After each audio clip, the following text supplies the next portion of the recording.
Alright, so the video today is going to be about For Color Girls, the movie.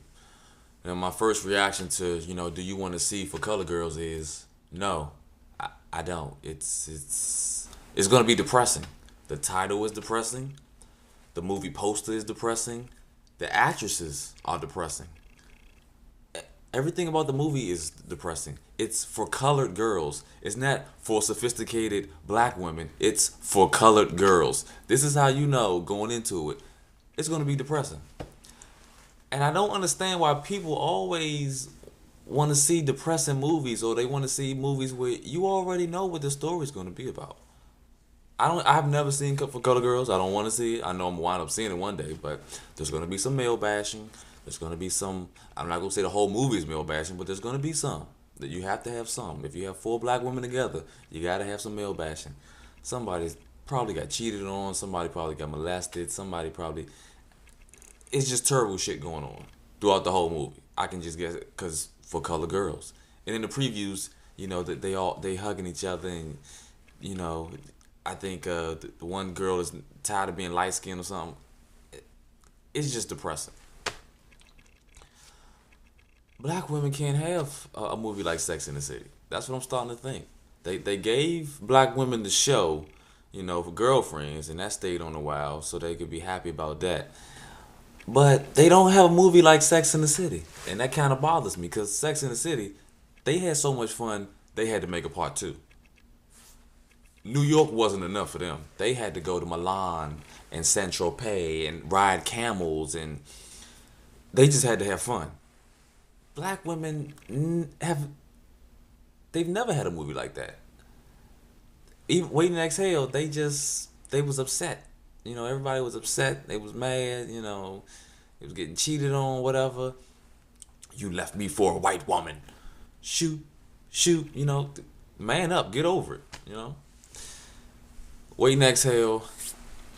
Nah. Another movie where black women got close to being happy for like 2 hours was Set It Off. But even in that, they had to rob banks to be happy. You can't have a movie with just four black women, because the minimum is always four. You gotta have four.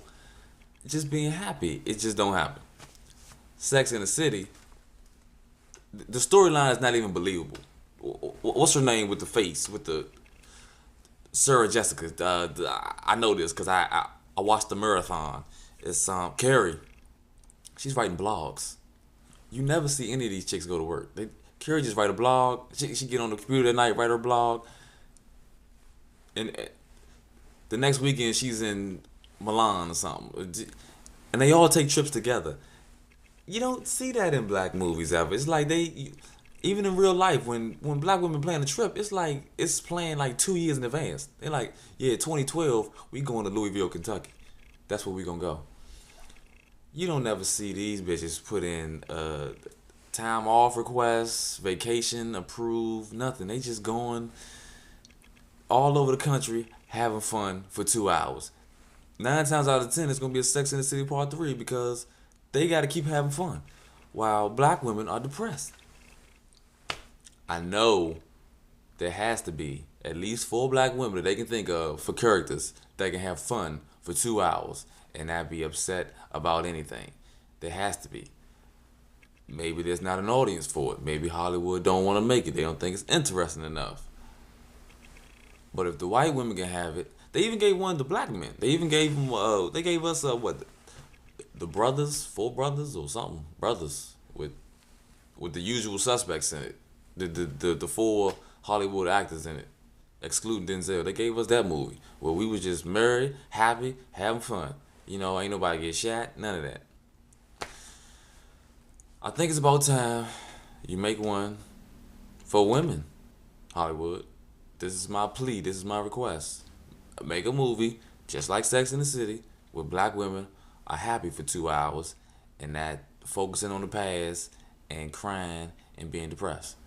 I mean, even Willow Smith is happy, and which I don't know how old she is, but she's happy. She's having a good life. I don't know. I don't know.